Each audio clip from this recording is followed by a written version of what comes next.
precisam ensinar aos filhos a enfrentarem os desafios e saberem lidar com os sentimentos. Ou um negócio difícil, porém para muitos pode ser uma tarefa complicada. É sim, demais. Na coluna Mãe de Família de hoje, a especialista em maternidade Gabi Medeiros traz orientações sobre o assunto. Gabi, bom dia para você. E então, qual é o primeiro passo para esses meninos saberem lidar com as emoções? Pois é fato que todos os pais desejam, né, que os filhos se tornem adultos que são emocionalmente seguros, que desejam que eles sejam fortes, mas o que acontece muitas vezes durante esse percurso é que os pais eles não conseguem conduzir, instruir os filhos a isso. E muitas vezes acabam que a criança ela precisa ali lidar sozinha com esse turbilhão de emoções, os pais não têm conhecimento, os filhos acabam também ficando aí à deriva. E é interessante que a gente não pode colocar uma criança, né, expor uma criança em situações que ela precisa lidar com as suas emoções sem ter ensinado antes, né? Naturalmente, a gente, como eu gosto de usar essa analogia, a gente não ensina, não coloca uma pessoa para treinar a nadar no mar aberto, né? A gente ensina a nadar ali no rasinho, numa piscina, com a segurança, com a boia, para depois soltar essa criança no mar ou, enfim, em um lugar aberto. Da mesma forma é a formação emocional das crianças. A gente não pode expor a ela uma situação e deixar ela ali à deriva sem uma instrução. Então a gente precisa ensinar, educar essas emoções. E como eu falava no início, né, a gente muitas vezes, os pais, eles querem os filhos fortes, estáveis, controlados, equilibrados, mas eles não ofertam isso, eles não são esse apoio que as crianças necessitam. E para que a gente tenha essas crianças dessa forma, né, que para que sejam adultos que sejam fortes emocionalmente, é preciso ensinar primeiramente que a criança não pode ter tudo o que quer, né? É preciso ensinar que ela não pode fazer apenas aquilo que lhe dá prazer. É preciso ensinar a lidar com a frustração, porque a frustração ela faz parte da vida, né? E para que ela se torne um adulto de fato forte, ela precisa aprender a lidar com essas frustrações quando criança. É óbvio que não é a mesma frustração que um adulto passa, que uma criança passa, mas o não, os limites, aquilo que a criança quer comer tudo a toda hora e os pais não permitem, quer assistir o tempo todo e os pais não permitem, são pequenas frustrações que fazem parte da construção do adulto que eles serão.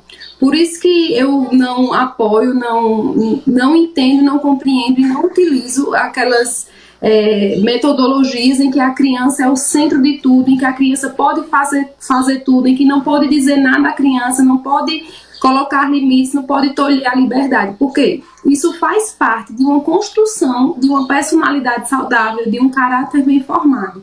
Então é preciso entender que assim, a responsabilidade dos pais é de proteger a criança.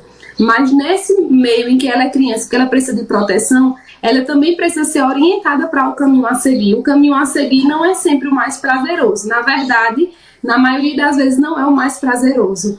E Gabi, sim, o que é mais difícil, a gente precisa estar disposto a ensinar isso aos nossos filhos. Gabi, a gente sabe que existem a questão maternidade, educar, ela é muito vasta e existem várias vertentes para isso, né? Como tem as linhas pedagógicas, né? Tem um colégio que funciona, que desenvolve mais autonomia, o outro é mais a questão afetiva familiar, tem a questão montessoriana também, que é muito aplicada, e isso vai na educação também. A literatura ela é vasta, né? Tem várias formas, e a gente tem aqui o olhar de Gabi Medeiros, né? Especialista em maternidade, porque você tem seus estudos, você tem sua linha.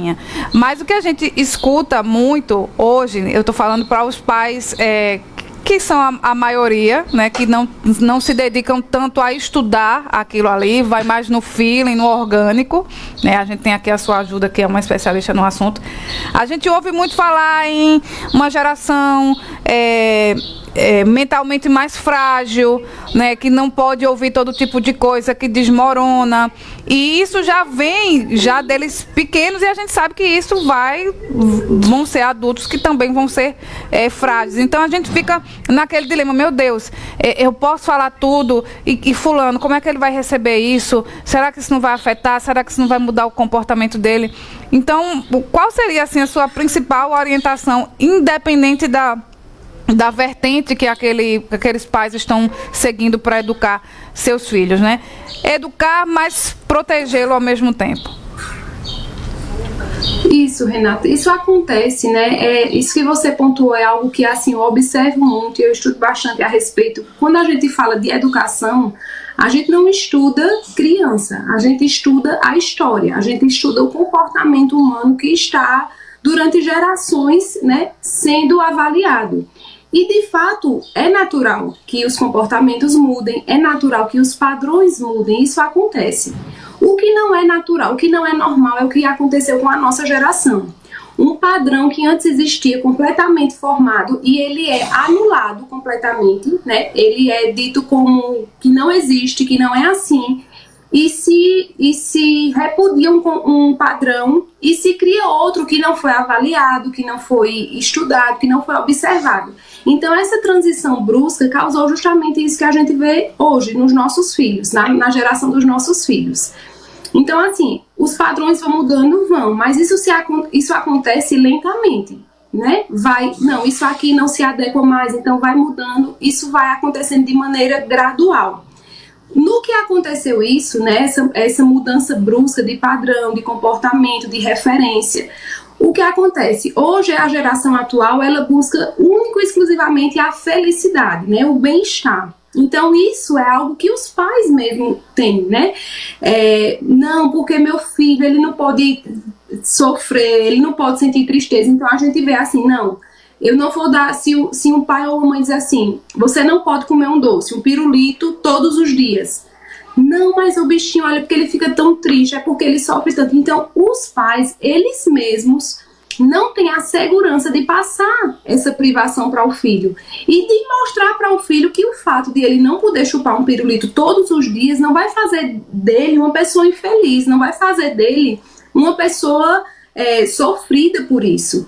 Então, esse comportamento que os pais compreenderam dessa forma e hoje passam para os seus filhos é o que tornou essa fragilidade, é o que fez com que as crianças, os adultos se tornem frágeis. Então, eu acredito que o principal aspecto que os pais devem observar e transmitir para os seus filhos é justamente isso. A felicidade, ela não se encontra em um momento, em uma fase. A gente só tem como avaliar de fato a felicidade ao final de uma jornada. Então, a partir do momento que a gente vive com uma perspectiva futura, com uma perspectiva de uma jornada inteira, e não apenas de fragmentos da nossa vida, a gente vai entender o que é a felicidade. E a felicidade não é a jornada do herói, como eu coloquei aqui para passar. A jornada do herói, ela não compreende um momento, ela não compreende a minha vontade. Ela compreende algo que é muito mais grandioso. E os pais precisam ter esse olhar para que possam passar para os seus filhos.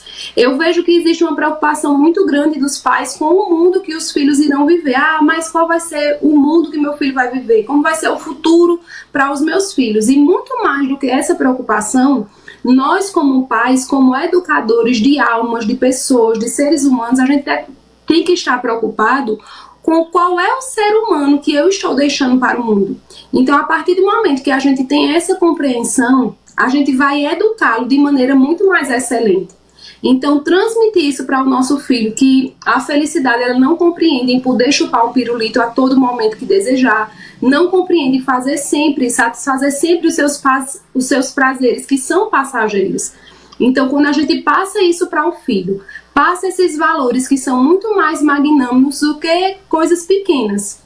Então, precisa incutir, precisa colocar isso dentro dele, servir ao próximo, contribuir com o irmão, contribuir com os pais. A questão espiritual é muito importante, independente, eu não estou falando aqui de religião, mas nós precisamos desenvolver esses valores em família. Se a gente terceiriza tudo para uma instituição, para uma igreja, para a escola, né? para, enfim, a sociedade. Então, a gente vai ter, de fato, uma próxima geração ainda mais frágil do que a nossa, porque a gente precisa retornar para dentro de casa e ensinar esses valores como os antigos faziam nas suas casas. Tá certo, Gabi. A gente lembra sempre, né, que a gente cuida, a gente protege na nossa bolha, a gente dá 300 pirulitos, mas a vida nem sempre dá o pirulito quando a gente quer. E às vezes a gente até merece e o pirulito não vem. Exatamente, e por isso que a gente precisa passar isso para os nossos filhos, e por isso que mesmo quando a gente pode, eu digo muito isso, mesmo eu podendo dar, tem coisas que para os pais é possível e até não aparentam mal em si, mas justamente esse dar sempre que se pode não retrata a realidade do mundo, da vida. Então, se a gente acostuma os nossos filhos a uma realidade que não existe, eles vão penar, eles vão sofrer muito mais do que se eles forem ensinados de quando crianças, que não faz tudo o que quer, não é sempre na hora que quer, são coisas pequenas, mas que lá na frente vai trazer um resultado gigantesco. E na infância a gente ainda tem a cama quente para chorar, e às vezes adulto nem isso tem, né? Que nem tempo disso a gente vai ter. Obrigada, Gabi, um cheiro, viu? Até semana que vem. Obrigada, até semana que vem. Bom dia. Bom dia, Gabi. Gabi Medeiros, especialista em maternidade na coluna Mãe de Família.